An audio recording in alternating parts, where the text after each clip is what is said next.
창이가 좋아하는 랜덤 게임 게임 스타트. 아파트 아파트 아파트 아파트 아파트 아파트 아파트 아파트 아파트 아파트 아파트 아파트 kissy face sent to your phone, but I'm trying to kiss your lips for real. Red hearts, that's what I'm on, yeah. Come give me something I can feel.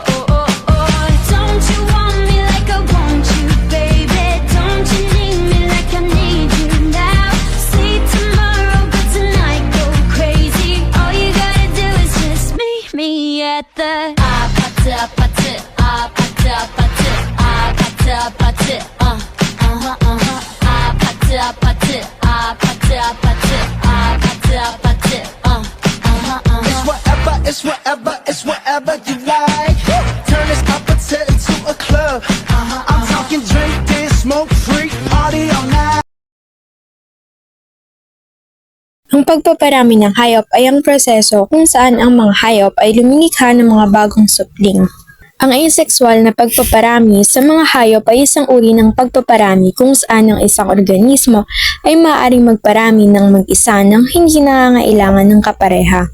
Budding, ang isang bagong indibidwal ay lumalaki mula sa isang umiiral na organismo tulad na sa mga hydra at mga esponja.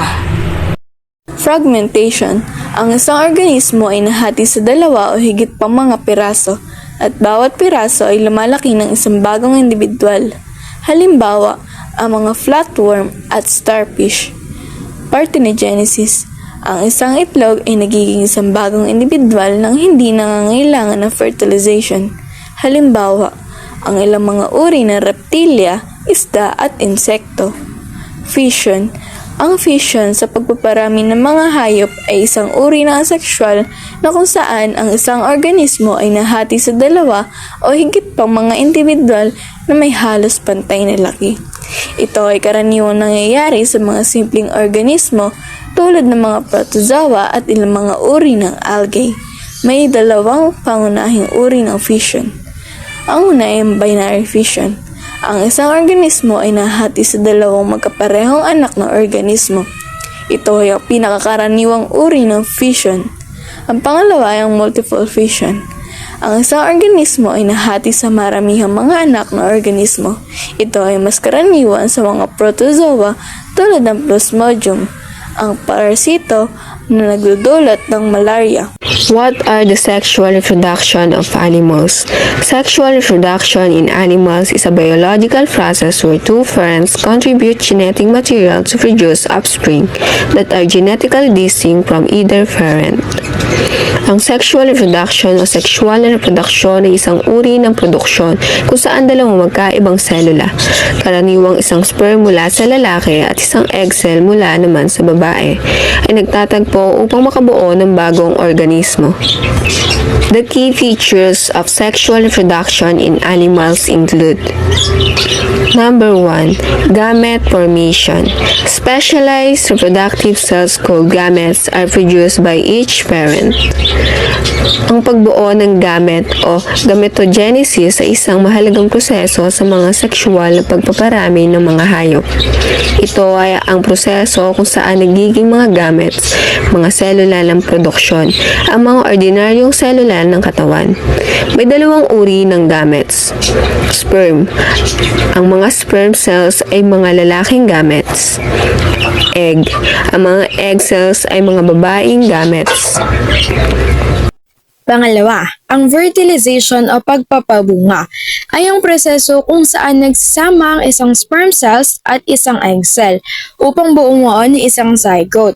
Ang zygote ay ang unang selula ng isang bagong organismo.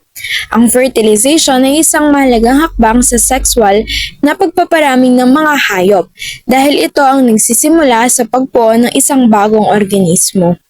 Pangatlo, genetic variation. Ang genetic variation o pagkakaiba-iba ng genetiko ay tumutukoy sa mga pagkakaiba sa mga genes sa pagitan ng mga individual sa isang populasyon.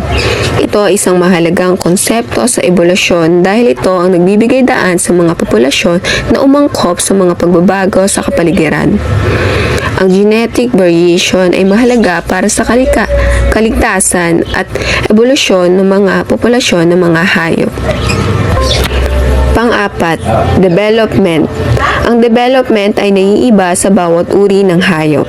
Halimbawa, ang mga mammal ay nagkakaroon sa loob ng katawan ng ina, habang ang mga ibon ay nagkakaroon sa loob ng isang itlog.